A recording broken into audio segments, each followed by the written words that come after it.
الرحمن الرحیم المالک۔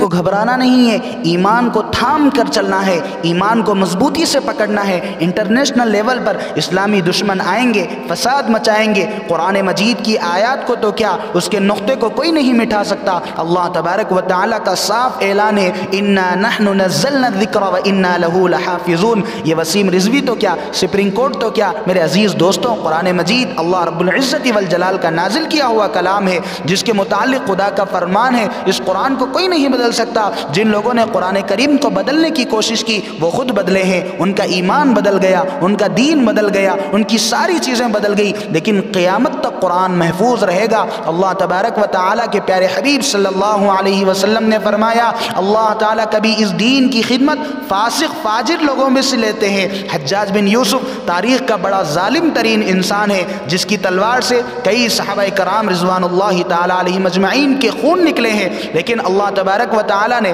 اس سے ایک خدمت لی۔ اس نے قرآن کریم پر اعراب یعنی زبر زیر پیش لگائے ہیں۔ پرانے زمانے میں عربی رسم الخط یعنی عربی لکھنے کا طریقہ جو تھا وہ اعراب یعنی زبر زیر پیش اور نقطے سے خالی تھا۔ یہ کام حجاج بن یوسف کا مرہون منت ہے۔ حجاج بن یوسف نے اس کام کو کرایا ہے۔ اس وقت ایک یہود کا وفد جس وقت حجاج بن یوسف قرآن مجید پر زبر زیر پیش لگا رہا تھا، حجاج بن یوسف کے پاس آیا۔ انہوں نے حجاج بن یوسف سے کہا، ہم اپنے مذہب اور دین کی خدمت کا کام آپ سے کروانا چاہتے ہیں، ہماری آپ سے ایک گزارش ہے، آپ اس گزارش کو قبول کر لیجئے۔ حجاج نے کہا، کہو کیا کہتے ہیں؟ انہوں نے کہا، آپ کے قرآن میں ایک واقعہ درج ہے کہ اللہ کے دو پیغمبر جناب موسیٰ علیہ السلام اور جناب خضر علیہ السلام ایک سفر میں، جس کا طویل ذکر تفصیل سے ذکر سورہ کہف میں موجود ہے، کہ ایک بستی میں جا کر قیام کیا۔ رات کا وقت تھا، نبیوں نے بستی والوں سے کھانا مانگا، انہوں نے کھانا دینے سے انکار کر دیا۔ قرآن کریم کے الفاظ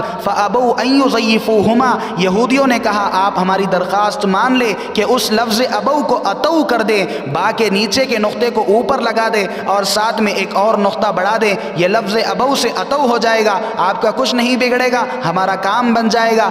ابو کا معنی ہے انہوں نے کھانا دینے سے انکار کر دیا، اور اتو کا معنی ہے انہوں نے کھانا دے دیا۔ یہودی کہنے لگا ہماری عزت بن جائے گی، ورنہ ہمارے آبا و اجداد ہمارے قبیلے کی ناک کٹ جائے گی۔ حجاج بن یوسف نے صبر و بردباری سے تحمل سے کام لیا اور ان کی بات سنتے رہا۔ یہ سامنے مہمان خانہ ہے، آپ وہاں تشریف رکھیے، میں آپ کی ضیافت کرنا چاہتا ہوں۔ حجاج وہاں سے اٹھا اور اپنے گھر جا کر ایک تلوار لائی، تلوار کو لہرا کر کہا، میرے اللہ، میرے رب، میرے مالک، تو مجھے جانتا ہے میں بڑا ظالم ہوں، میں جابر ہوں، میری تلوار سے صحابہ کرام کے خون کے قطرے ٹپکے ہیں، یہ تاریخ نے دیکھا، مگر میرے اللہ جس مقدس اور پاک کلام کی حفاظت کی ذمہ داری آپ نے اٹھائی ہے، کوئی ظالم مجھے اس میں رد و بدل کرنے کو کہتا ہے، اس لیے میں یہ تجویز کرتا ہوں۔ حجاج نے یہ ساری باتیں اللہ سے تلوار کے سامنے للکارتے ہوئے کہا، اور 10 یہودیوں کو ایک ہی صف میں کھڑا کر کے سب کے سر کو قلم کر دیا، اور وہاں پر بھی اللہ کا وعدہ سچا ہوا کہ انا نحن نزلنا الذکر و انا لہ لحافظون۔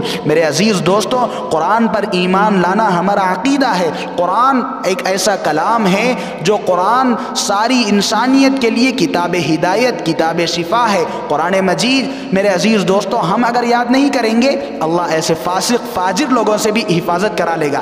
ہم ڈرنا نہیں چاہیے، لیکن نہ ڈرتے ہوئے نڈر بھی نہیں بننا چاہیے، بلکہ قرآن کریم کو یاد کریں اور اس کے پیغامات کو سمجھیں اور امت میں قرآن مجید کی تعلیمات کو عام کرنے کا عزم لیں۔ اگر ہم نہیں پڑھ سکتے، اپنی اولاد کو پڑھانے کا عزم کریں، انشاءاللہ ہم اپنی نسل کو قرآن مجید کا حافظ بنائیں گے تو اللہ تبارک و تعالیٰ ان کے ذریعے سے قرآن کو محفوظ رکھے گا۔ ورنہ 26 آیتیں، فلاں سورہ، فلانی آیت نکالو، اس طریقے کے بہت سارے شوشے اڑتے جائیں گے۔ اللہ تبارک و تعالیٰ ہم سب کو قرآن مجید کی حفاظت کا ذریعہ بنا کر قرآن مجید کی حفاظت فرمائیں۔